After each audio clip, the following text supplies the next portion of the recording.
Welcome, everybody, to Understanding the Human Condition. I'm your host, Dr. James Flowers, and I'm so excited today to have two special guests with us. One of them is my practice partner, the amazing Robin Mooney. Welcome, Robin. Hi, everybody. Thank you, Dr. Flowers. This is your first podcast with the J. Flowers Health Institute as a co host. Yes, as a co host, I did join the wonderful Robin French on one earlier, but this is Yep. my first time as a co host. Super excited to have you. And I know Trevor Shevin is an amazing friend of yours. And Trevor, welcome.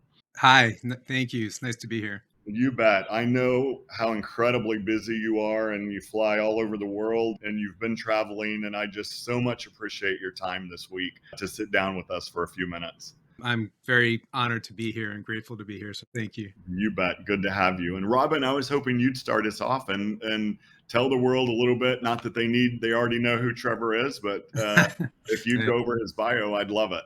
Absolutely. Thank you, Dr. Flowers. And welcome, Trevor. We're so happy to have you. So, Trevor Shevin is the principal and founder of Sterling Recovery Services, a highly specialized team of professionals whose clients suffer from a wide variety of serious conditions.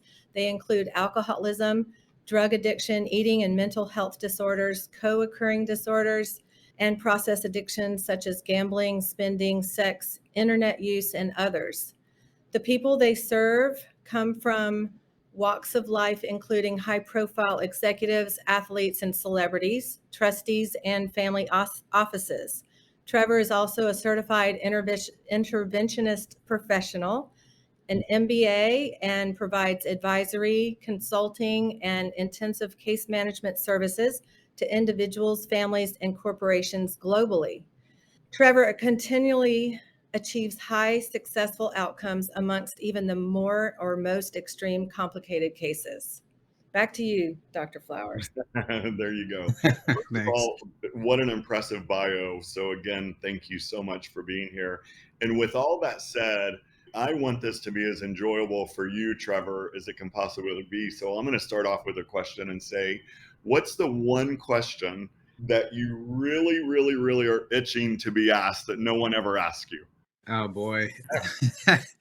I like to consider myself a complete open book, although I'm sure I have filters I'm not even aware of. And that no one asks me that, oh, Or gosh, even that you're just dying to talk about, something that you're dying to talk about that no one really ever asks you about. yeah. I mean, I think one of the things is, after being in the field for quite some time, it's a little bit about my past and sort of what got me here. Because I think, I believe a good friend of mine and a colleague, Doug Lyons, you did a podcast with him, and he's wonderful. And I know he often talks about mission versus margin and whatnot. And I think most people get into this field for all the right reasons, and staying on that and staying, maintaining their integrity with that is, I think, critical. And that's what, I try and keep my relationships fairly small, with very, high quality people like yourselves. And even when you guys got started, I'm like the one that sticks my toe in the pool a little bit to feel how warm it is. And then I see things and hear things, and then next thing you know, it feels like I'm in a partnership with someone. And so, and that's how I like to operate. I guess, should I give a little bit of my background? That absolutely, Yeah, please. sure. Yeah. So I'll self-disclose a little bit. I reluctantly turned 50 back in February, but I'm accepting it now. And I mention that because some people tell me I look a little bit younger than I am. So when I mention my background, to just give time perspective, please don't hold this against me, but I'm a recovering Wall Street MBA, and worked on Wall Street for over 10 years at one of the larger firms, and then joined a hedge fund after that. And I was, I'll self-disclose that I'm in recovery myself for, some mental health and substance abuse issues. But I was what one would consider very high functioning. I never lost a job, never got arrested. I think when I was in business school, I think it was Warren Buffett who said, something along the lines of, it takes a lifetime to build a reputation, but only 10 minutes to destroy it. And I feverishly worked to make sure that 10 minutes never happened. And so very fear driven and ego driven success. Growing up, my father was an alcoholic, and I kind of pushed to get away from that. I did well in school. I did well in sports. I played sports through college. Everything looked really nice on paper, and I kind of acquired all these masks to appear a certain way. Inside, always from a young child, very insecure. I'm still working on that. I'm getting better at it over time. Lots of trauma and betrayal, and things kind of culminated for me, just to kind of bring it to a close. When I was 29, I was at the World Trade Center when 9/11 happened, and lost some very close friends and saw some things, obviously, that no one should have to see. And it was a few years after that some friends had intervened on me, and I wound up getting help myself. And so it was very eye-opening to me. I wasn't given the blueprint on how to live life. And so about a year I took to recovery like a duck to water in Manhattan, in every way, therapy in different modalities and 12-step programs and all that. And about a year into my own journey, I sort of had this existential moment of wanting to do something more in line, like those masks that I had to take off to get back to my authentic self. I wanted to do something more meaningful and purposeful. And my success on Wall Street was very fear-driven success, and it didn't line up with who I was. So I actually went back to school, and I thought I might try and become a clinician and hang up a shingle in Manhattan. One thing led to another. I started doing what's called clinical intensive case management, and also became a certified interventionist. And I was really a unicorn back then. I think there's a lot more of me, whatever me is today. And in fact, a lot of the Wall Street money has sort of followed me in, which, is a little bit scary, but that's for another day. I got a lot of amazing opportunities and really found, I think, my calling.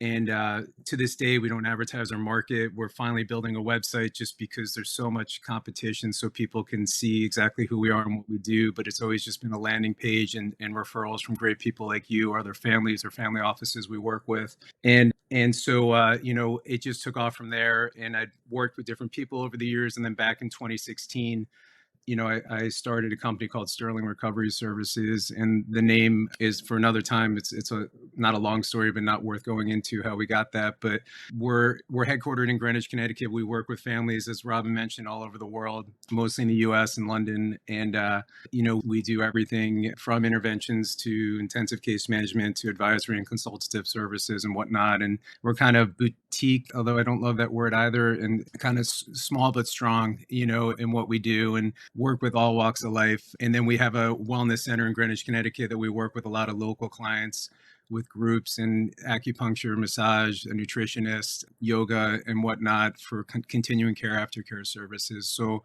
but I'm really one thing I've been really proud about, when you back to your question, is just being able to really stay true to myself. I think, back to that lifetime to build a reputation, 10 minutes to destroy was very fear driven outcomes. And in recovery, like, one of the cornerstones for me is just doing the next right thing, especially when no one's looking, having integrity and authenticity with what I do, being client centric versus, wallet centric. And, of course, this is a business, and I want to be profitable, and I have employees and mouths to feed and all that kind of stuff. But back to, when I referenced Doug, the mission versus margin, staying focused on the mission, and the margin tends to work itself out that way. Absolutely. Thank you so much for talking about that. And it was a great podcast with Claire Consulting and Doug Lyon. Yeah. And I just recently asked Sam from Claire Consulting, if he'd be willing to come on and do a podcast. And he said, I'd love to come on and do a podcast. I've got some things that Doug didn't mention that I want to talk about. He's the So best. Yeah. hopefully we're going to have Sam on here in a couple of weeks. But you're so right. Building these close relationships. And I think that one of the most overused words is authentic relationships, but it's just a good word, and it is true. And you are one of those authentic people who has a history of your own trauma and your own recovery, and you live an authentic life, and it shows. You were here a couple of weeks ago with your beautiful fiance. We learned about your practice more, and it was amazing. But sitting and talking to someone, you can really see and feel that authenticity in you guys. And I just appreciate that so much. Thank you. Well, there's a saying, spot it, got it, right? So if you're seeing it in me, then you must have it in yourself. So I appreciate it. Thank you so much. Thanks. Robin, I know you're dying to jump in and ask a couple. Well, first of all, welcome again. I'm so happy that we're able to spend some time together on the podcast, but I'm dying to know what the Dogaholix is. And yes, and you are the president of the board for Dogaholix. I would love to know about that. Yeah. And I'd also like to know, which is a little more serious, is the United Intervention Services, recovery services for those with less financial means. I'd love to hear more about that.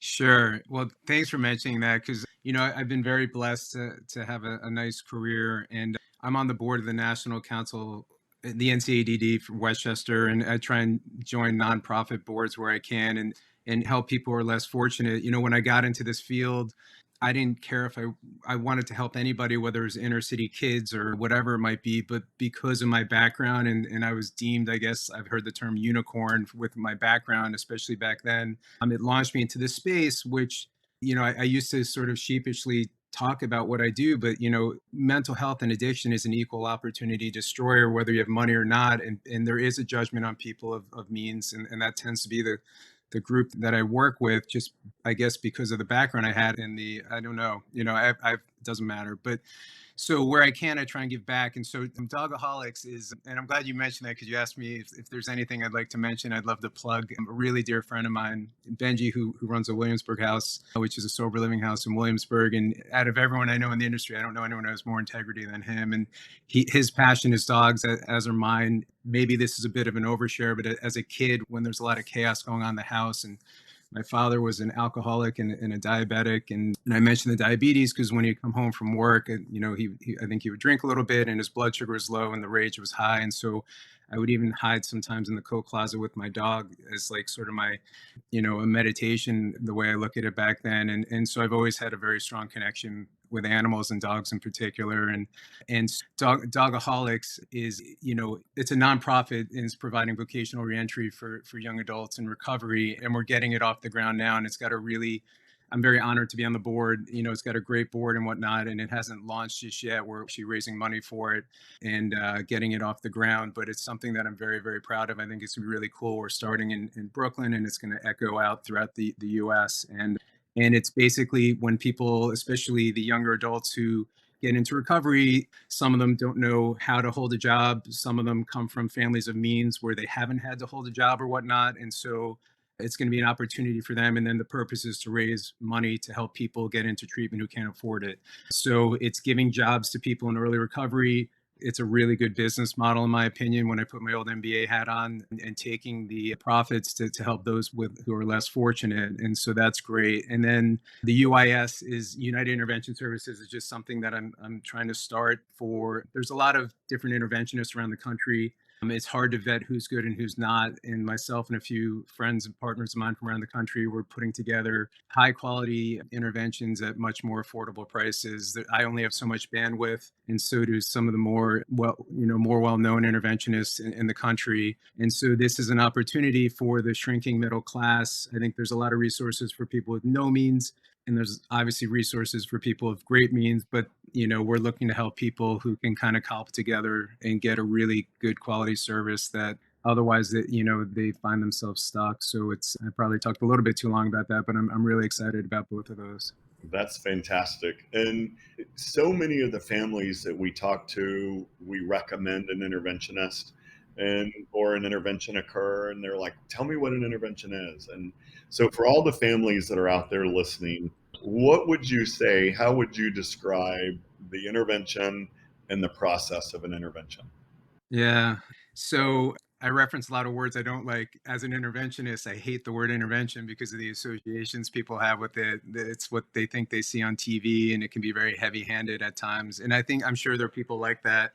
So essentially, what the purpose of an intervention in the traditional sense, obviously interventions happen all the time at J Flowers. You guys are constantly doing interventions on your clients to intervene essentially. But from a sense of getting someone help and into treatment, it's what we're really trying to do when all said and done is raise someone's bottom. There's an old saying in recovery and also with mental health that it tends left untreated tends to end in jails, institutions, or death. And it's progressive in nature. Left untreated, it only gets worse. And so there's about probably 10 or 11 different styles of interventions. I do many different kinds with some of the corporations or hedge funds or sports teams that I work with. It's a little bit more myself and someone very high up, if not, the CEO talking with someone. And it's fairly transactional. Either you're going to get help or, here's your severance or whatnot. But the ones I really love to do are more the family systems interventions and, and I use different styles. Some of them are what we would call more invitational. But what I really love doing is something based off the Johnson model. And Deborah and Jeff J started the Love First approach, and it's really coming from the heart. Very rarely are you going to intellectually stimulate someone to get help whose brain is hijacked, right? With whatever it is that's going on with them. So what we try to do is really touch it, and it is a bit formulaic in some senses. I do use letters because they're very emotional. I've never done an intervention where I haven't needed a box of Kleenex. I've also, I think I've been told I have a nice disposition. I've never had anyone like attack me, or even about 85 to 90% of the time I do one, they go that day. Of the 10 to 15% that don't go that day, about half of them go within a week thereafter, because we can have bottom lines to protect them from themselves. But there's no shaming, there's no blaming, there's nothing punitive. It's all to protect them from themselves and try and reach their heart to get them to understand the ripple effect. People refer to it as a family disease, and it's not just because there's a genetic disposition to it. It is because of how it, when the family finally has had enough, whoever it might be, when the consequences build to a point where people are just, done, that's where we kind of come in and try and enlighten them and into getting the help they need. And I know for me, especially growing up in the, with the background I had, I didn't do well when people told me what to do, especially authority figures. So, we're really trying to meet people where they're at and show them the light. And so it's a much more loving, I prefer family meeting, or, whatever it might be, versus the word intervention. And, I would just say, if you're looking for someone to come in and be a cowboy and a maverick, I'm definitely not your guy. Yeah. So, yeah. I'll tell you, I identify with you so much on the word intervention. And with the clients that you work with and the clients that we work with and that we often share, it's amazing how many times either a father or a mother has said to me, how about we just call a family meeting? Can we just call this a family meeting? And we're going to tell our son that we're having a family meeting and it's at 10 o'clock on Saturday. And then he'll be there and everybody can kind of do it that way. In our family, I think it would go a lot farther if we call it a family meeting. So, Yeah. what do you think about that? We do that so often. And, especially when COVID hit, Yeah. and everyone was sort of isolated. I had to I had to learn how to do these. My first intervention in COVID was in London, but I was literally sitting in here in Zoom. And I remember the woman at one point she was looking down. It was going really well. It was really emotional. And I said to her, I'll use a fake name, Mary, are you okay? And she looked up and she actually just pulled her foot up. She said, yeah, I'm fine. I realized I need a pedicure, like, but it was hard to read Right. on Zoom, but the point being is, we try and keep it just like that, like family loving a meeting. And I do often like just say, listen, I've asked everyone to put some thoughts down on paper. If you could just, listen, you're going to hear some amazing things that you're probably not expecting to hear. And in the beginning, the most important part of the intervention, or even if you have letters, is the first part, which are all the things that you really love and respect about the person, because one, they probably lost sight of it if we're there, and two, is to remind them of who they really, who they really are. And, we want to disarm how they're feeling.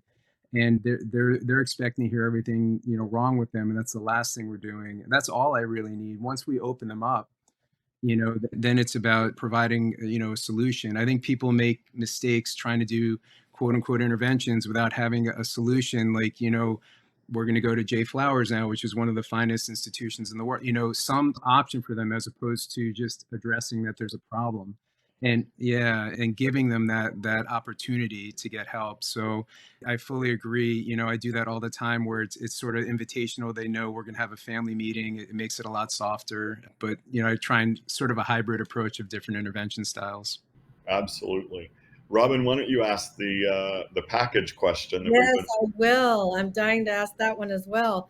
So I think this is a line that you often use, is the best gifts come in poorly wrapped packages. Please do tell. Oh boy. So I guess I've kind of in some ways answered that, with in things I've said so far. So, my ability, I think, to connect with people and have empathy and compassion is a direct byproduct of things I've been through. So, when I would hear people in recovery say they're a grateful recovering alcoholic or addict or whatnot, I would cringe when I heard that early on. But now I understand what it means. Like, had I not found therapy and recovery and treatment, at best, I'd be living maybe a C plus life, and probably less than that. I was pretty miserable, and I didn't even realize how much I was. And but having gone through that and getting to a place which was a horribly wrapped gift at the time. I mean, when I first got into recovery, I got rid of all the bad people in my life, the people, places, and things. And I had too much shame. There's a lot of shame that comes with this, shame being feeling bad about who I was as a person, guilt being feeling bad about things I may have done, but that I avoided good people in my life because I didn't, it was like looking into a mirror and facing that shame. So I was all alone and it felt horrible, but it was the best gift because it allowed me to really engage in treatment, in recovery, and have the life I have today. And pretty much everything in my life today is either mostly directly and some indirectly a byproduct of a lot of the pain I went through, and learning that, I did everything I can, as I mentioned, with the masks that I would wear to protect myself from vulnerability. And learning completely paradoxical to that was, that and sort of the Brene Brown realm of, vulnerability breeds connectivity. And most of the people, all the people who are closest in my life, it's not based on our trophies. It's based on a lot of the things that we've gone through in life and the shared experience and the ability to be open and connect on that level. So that's what I mean by that is, and it's how I live through life today, is when things seem for me emotionally challenging, like who's to say this isn't going to be a gift? And it allows me to continue to walk through without feeling so much anxiety or insecurity or whatnot. And, not to get woo woo or whatever, but it's a bit more of a spiritual approach to life versus always being hyper focused on outcomes and results. And that, so A yeah, blessing in disguise, for sure. yeah, yeah. Yeah. Trevor, a lot of times we'll wrap this up and say, what is your understanding of the human condition? But I'm not going to ask you that because I think today, everything you've said, you exemplify the human condition and what that means. And I just so appreciate you being vulnerable and telling us about your history and it's a part of your story. And I know there's a lot more to the story, and Robin and I would love to have you back and hear more about it because I think our audiences would love it and get so much out of it. But if someone wants to reach you, how do they reach you? And if they're looking for intervention, how do they look at your website? Sure. So the best, just to call me directly. We do have an 800 number, but that's, just I'll give my direct cell phone. It's 917-653-3899. And my email address, if you want to reach me via email, it's just Trevor, Trevor at sterlingrecovery.com. Sterling is Sterling. And our website is sterlingrecovery.com. And as I mentioned, we're finally joining the rest of the world by launching a website, so that, but I've been very blessed up till now not to really need that, but I think it's gonna be very helpful. And so we're excited about that. I think for someone like you in your practice, it's more of a family educational piece or a public education piece. It's not, you're so busy and so successful, and you guys do such an amazing job, and so many people refer to you as we do. And I think having that website for you guys is a big piece of information. I'll certainly be looking at it and gleaning information from you. So anything we can do to support you guys, we appreciate. And to reach J Flowers Health Institute, Robin, how do people reach out? Well, you can reach us at www.jflowershealth.com. Reach our concierge confidential services through our phone number on the website, which is also 713-783-6655. Be sure to mention this podcast. And I'd like to remind everybody that we have numerous platforms for this recording and podcast: YouTube, Apple Podcasts, SoundCloud, Spotify, Stitcher, iHeartRadio. And please share this episode on social media and with someone you think that it would be helpful for. That's right. Yeah. Thank you, Robin, for being my co host today. It was wonderful having you. And Trevor, thank you again for your time. Go out and have a fantastic Wednesday and take good care, and we will talk to you soon. Thank you so much. I really appreciate this. Thank you. Thanks, everybody. Great. Thank you, Trevor. Thank you. Thanks. Bye-bye. Bye.